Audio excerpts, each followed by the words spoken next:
महाभारत की रहस्यमय कहानियों में आज की कहानी है कि द्रोणाचार्य के जन्म के पीछे के क्या रहस्यमय कारण थे। वीडियो को अंत तक जरूर देखें।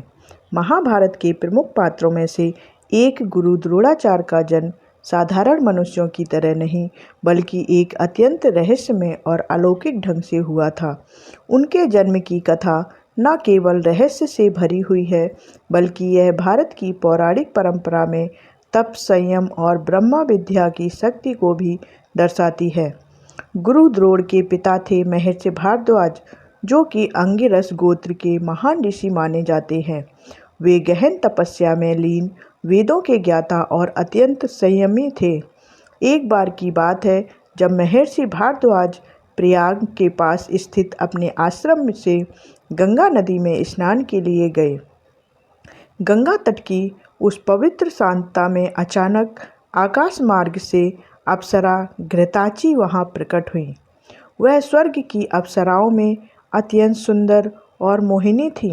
उनके सौंदर्य को देखकर महर्षि के मन में अनायास ही काम भावना जाग उठी।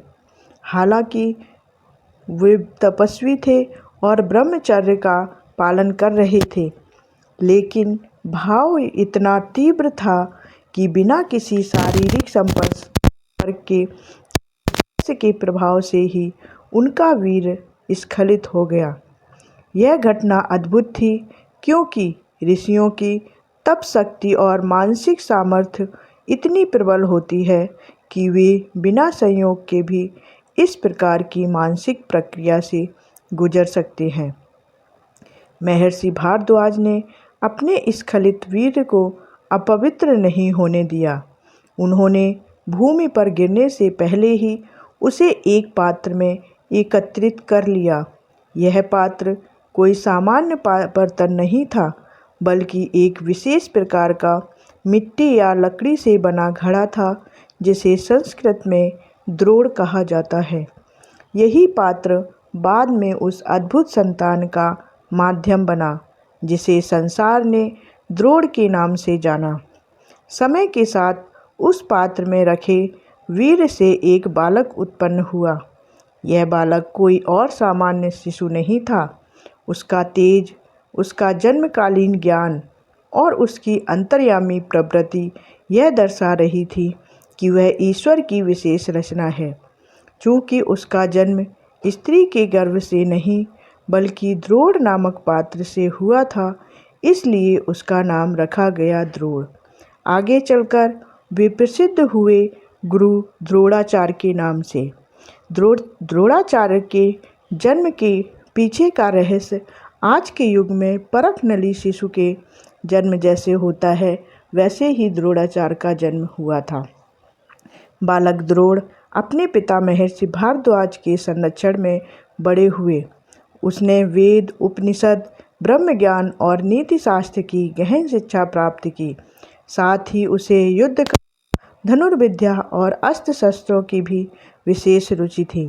जब वह युवा हुआ तब उसने भगवान परशुराम से दिव्यास्त्रों की विद्या प्राप्त की, जिसमें ब्रह्मास्त्र जैसी शक्तियाँ भी शामिल थीं।